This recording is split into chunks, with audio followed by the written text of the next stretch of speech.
أما بعد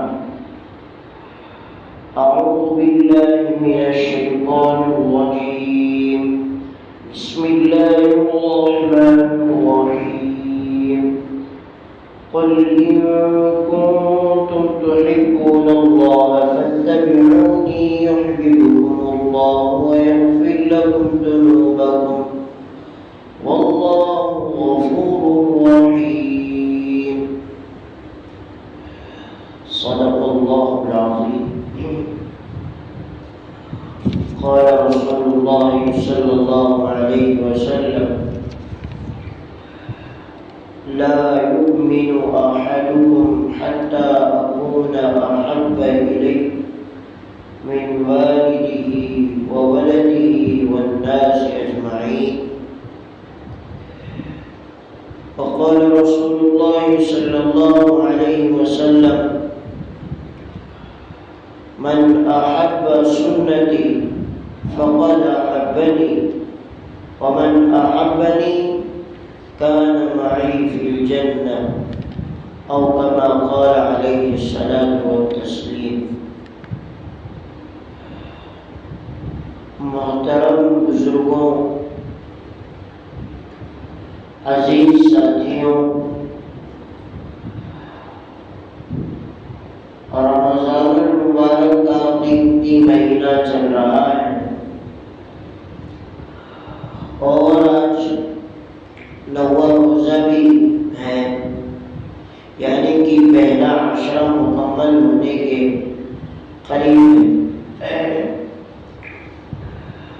رمضان المبارک کی قیمتی ساعتوں کی قدردانی کرنی چاہیے اور اسے لغو چیزوں میں ضائع کرنے سے ہمیں بچنا چاہیے۔ ہم پر سب سے بڑا احسان ایک مسلمان پر، بلکہ ایک قدم آگے بڑھ کر یہ کہتا ہوں پوری دنیا کے انسانوں پر سب سے بڑا احسان جس شخص کا ہے، جس آدمی کا ہے،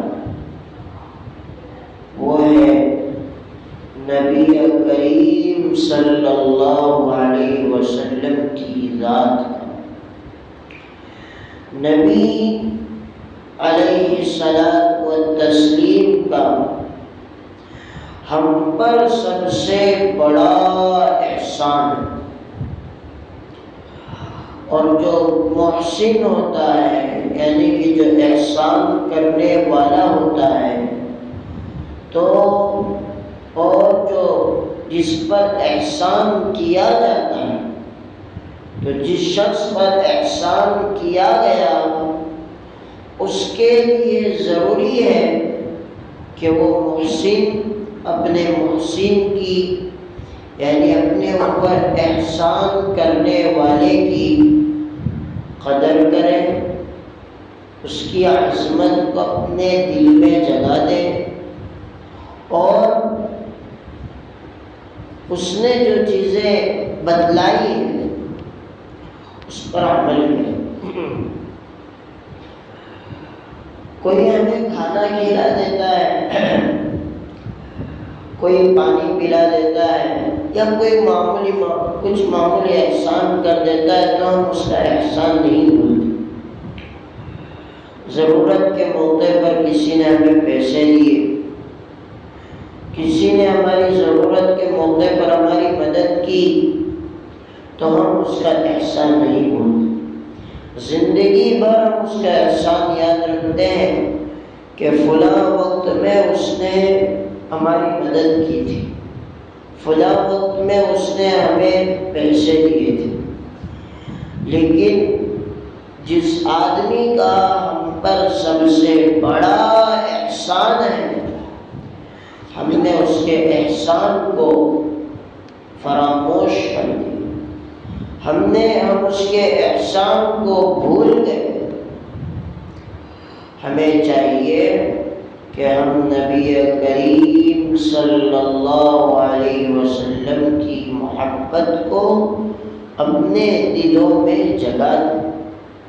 ہم اللہ کے نبی علیہ السلام کی محبت کو، آپ کی عظمت کو اپنے دلوں میں بسا دیں.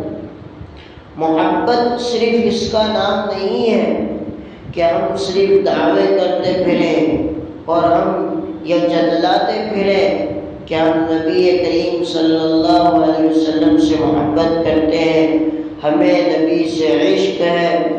صرف دعوے سے کام نہیں ہوگا، عمل کرنا بھی ضروری ہے. نبی کریم صلی اللہ علیہ وسلم کی کوئی بات آ جائے، سرے تسلیم خم کرنا ضروری ہے. ہمیں فوراً مان لینا چاہیے کہ آقا کی بات آ گئی، ہم اب اس کے پیچھے نہیں ہیں. قرآن کریم میں آیا محبت کا کیا معیار ہے، محبت کسے کہتے ہیں. قرآن کریم میں اللہ تبارک و تعالیٰ فرماتے ہیں وَمَا كَانَ لِمُؤْمِنٍ وَلَا مُؤْمِنَةٍ إِذَا قَضَى اللَّهُ وَرَسُولُهُ لِيَحْكُمَ بَيْنَهُمْ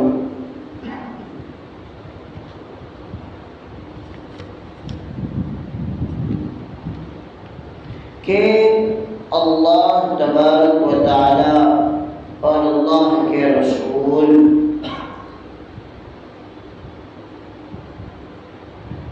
جب فیصلہ کرے تو مومن اور مومنہ بندے کے لیے چاہیے کہ اس فیصلے کو مان لے، اس فیصلے کے سامنے جھک جائے.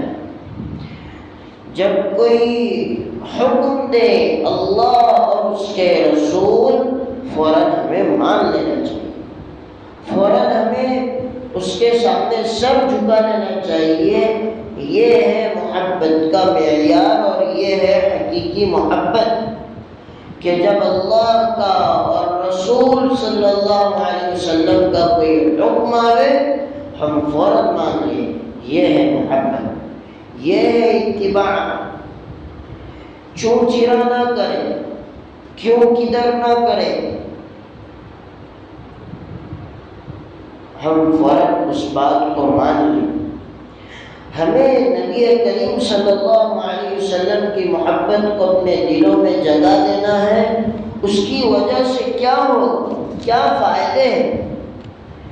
ہم اپنے دلوں میں نبی کریم صلی اللہ علیہ وسلم کی محبت کو بٹھائیں گے، آپ کی اتباع کریں گے، رسول صلی اللہ علیہ وسلم کی سنتوں کی اتباع کریں گے تو کیا فائدے ہوں گے؟ بہت بڑے فائدے ہوں گے، بہت عظیم فائدے ہوں گے. ایک مثال دیتا ہوں میں کہ کوئی آدمی کھانا کھا رہا ہے، ایک آدمی ہے جو سنت طریقے پر کھانا کھا رہا ہے اور دوسرا آدمی ہے جو سنت طریقے پر کھانا نہیں کھا. تو جو سنت طریقے پر کھانا کھا رہا ہے اور جو سنت طریقے پر کھانا نہیں کھا رہا، دونوں کا پیٹ بھرے گا. لیکن جو سنت طریقے پر کھانا کھا رہا ہے اس کا پیٹ بھی بھرے گا اور اس کو ثواب بھی ملے گا. کتنا بڑا فائدہ.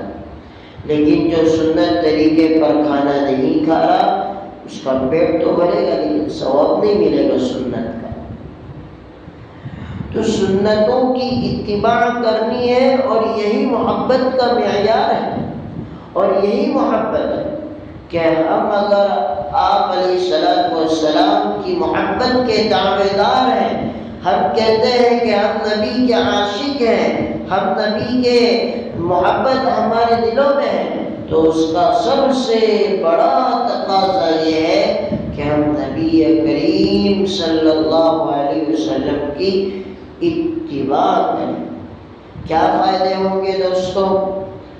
اللہ تبارک و تعالی خود قرآن کریم میں ارشاد فرماتا ہے قُلْ إِن كُنتُمْ تُحِبُّونَ اللَّهَ فَاتَّبِعُونِي يُحْبِبْكُمُ اللَّهُ وَيَغْفِرْ لكم ذنوبكم۔ نبی کریم صلی اللہ علیہ وسلم کو اللہ مخاطب ہے اور نبی کریم صلی اللہ علیہ وسلم سے کہہ رہا ہے کہ اے نبی آپ کہہ دیجئے، بندوں کو کہہ دیجئے، ان کنتم تحبون اللہ، اگر تم اللہ سے محبت کرتے ہو، اللہ سے اگر تم محبت کرتے ہو، فاتبعونی، میری اتباع کرو۔ یعنی کہ اگر ہم اللہ سے محبت کے دعوے دار ہیں، اگر اللہ کی محبت ہمارے دلوں میں ہے اور ہم یہ دعویٰ کر رہے ہیں کہ ہم اللہ کی محبت ہمارے دلوں میں ہے، فاتبعونی، اللہ کے نبی کی اتباع ضروری ہے۔ بغیر اللہ کے نبی کی اتباع کے ہم اللہ کی محبت کا دعویٰ نہیں کر سکتے۔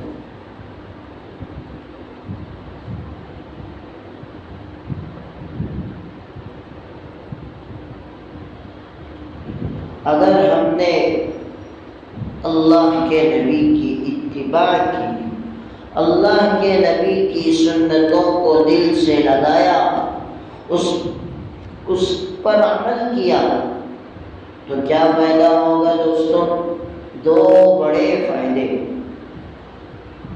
ایک فائدہ یہ ہے یحببکم اللہ، اگر ہم نے اللہ کے نبی کی اتباع کی، اللہ کے نبی کی سنتوں کی پیروی کی، اللہ کے نبی کی سنتوں کو دل سے لگایا، یحببکم اللہ، اللہ محبت کرے گا ہم سے۔ جب اللہ کسی بندے سے محبت کرے گا، اللہ کسی بندے کو محبوب کرے گا، اپنا پسندیدہ بندہ بنا لے گا، پھر کیا اسے پریشانی ہوگی؟ کیا اسے تکلیف ہوگی؟ کوئی پریشانی نہیں، کوئی تکلیف نہیں، کوئی مصیبت نہیں۔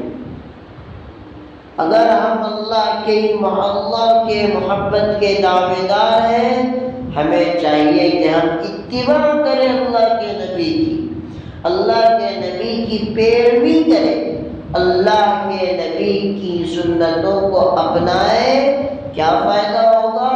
یحببکم اللہ، اللہ پھر بندے سے محبت کرے۔ ہم سمجھتے ہیں کہ نبی کریم صلی اللہ علیہ وسلم کی اتباع بہت دشوار ہے، بہت مشکل ہے، بہت ہارڈ ہے۔ دوستوں، ہارڈ نہیں، ہم نے ہارڈ سمجھا ہے، مشکل نہیں، ہم نے مشکل سمجھا ہے۔ اور بعض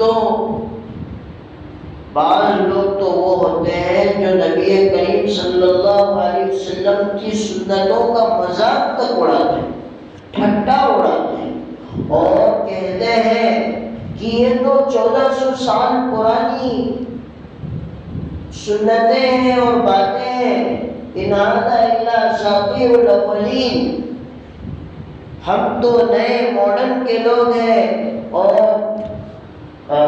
نئے زمانے کے لوگ ہیں، نئے کلچر کے لوگ ہیں، ہمیں کچھ نیا چاہیے۔ نبی کریم صلی اللہ علیہ وسلم کی سنتیں انہیں بیزار معلوم ہوتی اور انہیں پرانی لگتی ہے۔ دیکھیے دوستوں، سنت پر عمل نہ کرنا، اس سے زیادہ نقصان نہیں ہوگا۔ نقصان ہوگا اللہ کی محبت، اللہ کے نبی کی کما حق و محبت اگر کرنی ہے تو پھر اتباع کرنی پڑے گی، اللہ کے نبی کی سنتوں پر عمل کرنا پڑے گا، لیکن ایمان کا نقصان نہیں ہوگا۔ عملی نقصان ہوگا، ایمان کا نقصان نہیں ہوگا۔ لیکن اگر ہم نبی کریم صلی اللہ علیہ وسلم کی سنتوں پر عمل بھی نہیں کر رہے اور اس کا مذاق اڑا رہے ہیں، اسے پرانا بتلا رہے ہیں، اس کا مذاق اڑا رہے ہیں، ہمارا ایمان خطرے میں، ہمارا ایمان سلامت نہیں رہے گا۔ کوئی اگر ٹوپی کی سنت کا، مسواک کی سنت کا، اسی طرح تمام سنتوں پر عمل نہ کرے، اس کا ایمان کا نقصان نہیں ہوگا، عمل کا نقصان ہوگا۔ لیکن اگر کوئی مذاق اڑائے سنت کا، کوئی اللہ کے نبی کی سنتوں کا ٹھٹا اڑائے، مذاق اڑائے اور اسے پہلے کی باتیں کہہ کر افسانے کے طور پر چھوڑ دے، نظر انداز کرے، اس کے ایمان کا نقصان ہے۔ آج ہم اس سوشل میڈیا کے دور میں رہتے ہیں اور آئے دن نئے فتنے ابھر رہے ہیں۔ اس میں سے ایک فتنہ اور بڑا فتنہ یہ ہے کہ آئے دن سوشل میڈیا پر کچھ لوگ آتے ہیں اور وہ نبی کریم صلی اللہ علیہ وسلم کی سنتوں کا مذاق اڑاتے ہیں۔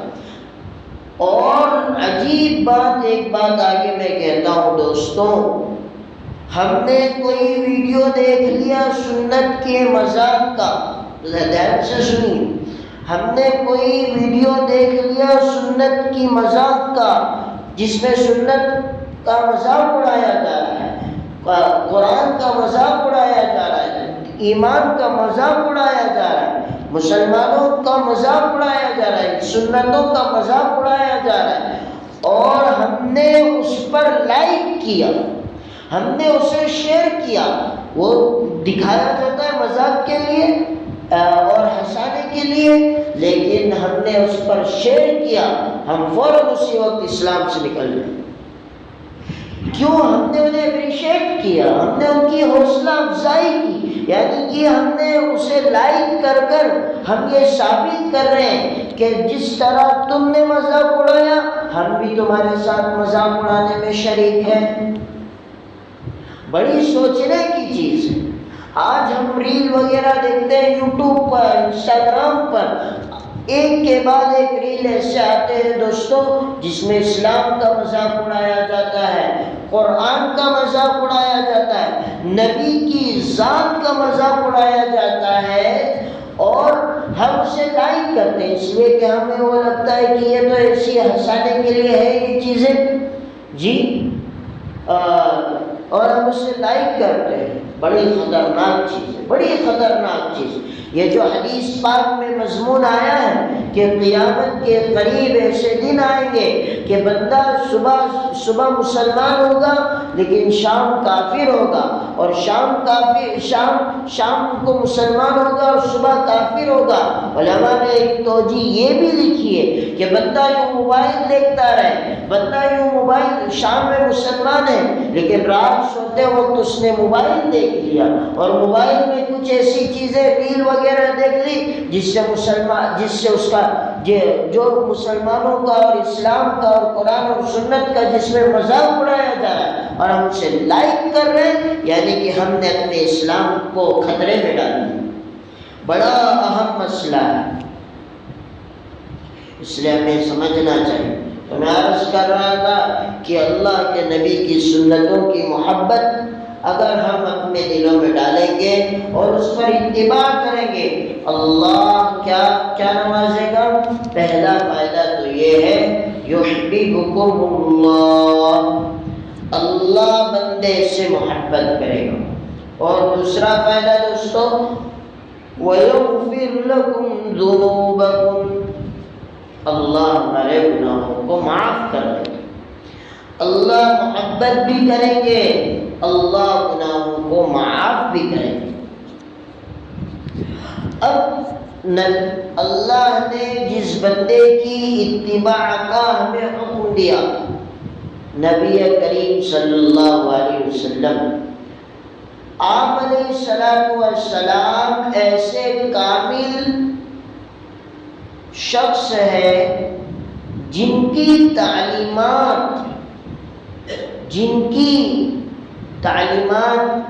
اور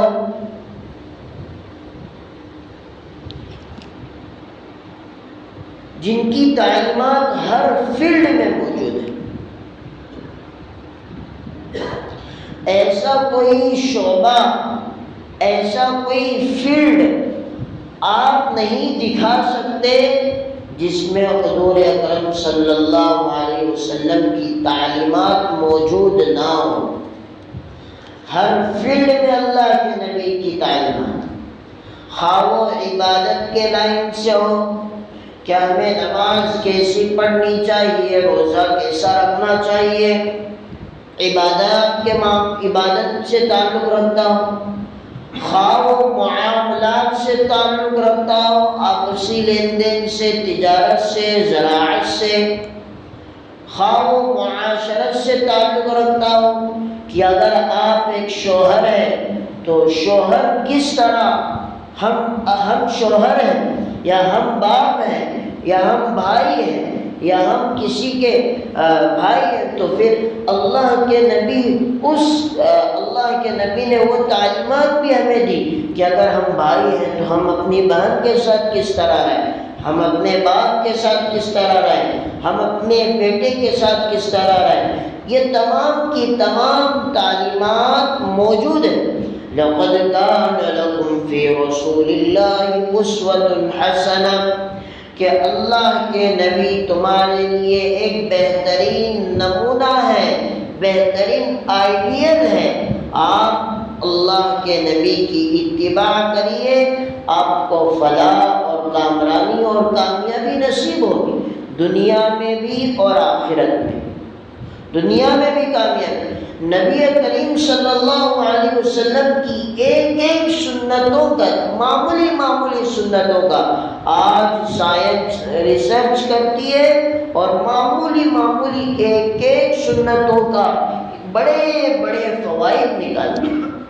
جو نبی کریم صلی اللہ علیہ وسلم کی سنتیں 1400 سال پہلے کی ہے، آج سائنس جب اس پر غور کرتی ہے، جب اس پر غور کرتی ہے تو وہ بڑے عظیم فوائد بتلاتی ہے۔ جس سنتوں کی رہنمائی آپ علیہ السلام نے بہت پہلے کی تھی، آج سائنس اس نتیجے پر پہنچی ہے کہ ان سنتوں پر عمل کر ہم دنیا میں بھی کامیاب ہو سکتے۔ ایک مثال میں اس کی دیتا ہوں۔ ہم وضو کرتے ہیں تو ہم اپنے اس والے حصے پر، گردن والے حصے پر جو ہے پانی کے ذریعے اپنے گردن کا مسح کرتے ہیں۔ پیر ذوالفقار صاحب نے بہت پہلے وہ کتاب لکھی ہے، ان کی خطبات ہے، اس میں یہ واقعہ ہے کہ وہ ایک ملک میں گئے یا انہیں کہیں خبر آئی جہاں کے لوگ بہت پاگل ہوتے ہیں، بہت پاگل ہوتے ہیں وہاں کے لوگ، لیکن عجیب بات یہ ہے کہ مسلمان نہیں پاگل ہوتے، مسلمان پاگل نہیں ہوتے۔ تو جب وہاں کے سائنسدانوں نے اس پر ریسرچ کیا تو انہیں معلوم ہوا کہ جو آدمی دن میں 5 مرتبہ اپنے اس والے حصے پر پانی پھیرے گا وہ کبھی پاگل نہیں ہوگا۔ نبی کریم صلی اللہ علیہ وسلم نے اس سنت کو 1450 سال پہلے بتلا کر گئے اور آج سائنس تحقیق کر اس نتیجے پر پہنچی۔ اور ایک فائدہ بتلاتا ہوں اور ایک سنت کا فائدہ۔ ہم پانی پیتے ہیں اور پانی کی ایک سنت جو کہ عام مشہور ہے، سب کو معلوم ہے، وہ ہے 3 سانسوں میں پانی پینا، 3 سانسوں میں۔ جب اس پر تحقیق کی گئی تو معلوم ہوا کہ جو شخص 3 سانسوں میں پانی پیے گا ہارٹ اٹیک کی بیماری کبھی اسے نہیں ہوگی، کبھی ہارٹ اٹیک کی بیماری اسے نہیں ہوگی۔ دوستوں، یہ ایسی قیمتی سنتیں ہیں کہ سائنس اس پر ریسرچ کر رہی ہے اور انہیں عجائبات دکھ رہے ہیں، لیکن ہمیں چاہیے کہ ہم سنت کو دنیاوی فائدے کے لیے نہیں بلکہ اللہ کے نبی کی سنت ہے ہم عمل کریں، اس ارادے سے ہم عمل کریں۔ آخر میں ایک بات بتلا کر میں اپنی بات کو ختم کرتا ہوں۔ یہ تو ہم نے عمل کی بات سن لی۔ نبی کریم صلی اللہ علیہ وسلم کہتے ہیں من احب سنتی فقد احبنی ومن احبنی کان معی فی الجنہ. ہم نے اتباع سنا، اللہ کے نبی تو کہہ رہے ہیں من احب سنتی فقد احبنی ومن احبنی کان معی فی الجنہ. جس شخص نے میری سنتوں سے محبت کی، عمل نہیں کا، محبت کی، کہ میرے اللہ کے نبی کی سنتیں ہیں، یہ میرے اللہ کی نبی کی سنت، محبت سے دیکھ رہا ہے، عظمت سے دیکھ رہا ہے، تو اللہ کے نبی کہتے ہیں من احب سنتی فقد احبنی. جس نے میری سنتوں سے محبت کی گویا کہ اس نے مجھ سے محبت کی، اور جو شخص مجھ سے محبت کرے گا کل جنت میں وہ میرے ساتھ ہوگا. صرف محبت پر اللہ کے نبی نے اتنی بڑی بشارت سنائی کہ اگر ہم صرف محبت بھی کریں گے سنتوں سے تو ہم کل قیامت کے دن جنت میں اللہ کے نبی کے ساتھ ہوں. لیکن محبت کا ایک تقاضا یہ بھی ہے کہ اگر ہم کسی سے محبت کر رہے ہیں تو ہم اس کی باتوں کو مانیں اور عمل کریں. اللہ تبارک و تعالیٰ سے دعا ہے اللہ تبارک و تعالیٰ کہی بھی باتوں پر مجھے آپ تمام کو عمل کی توفیق عطا فرمائے اور سنتوں کا مذاق اڑانے سے ہماری حفاظت فرمائے. آج بڑا سنتوں کا مذاق اڑایا جا رہا ہے، خصوصاً داڑھی ٹوپی کا مذاق اڑایا جا رہا ہے، اس لیے ہمیں اس سے بچنا چاہیے. وآخر دعوانا الحمد للہ رب العالمین.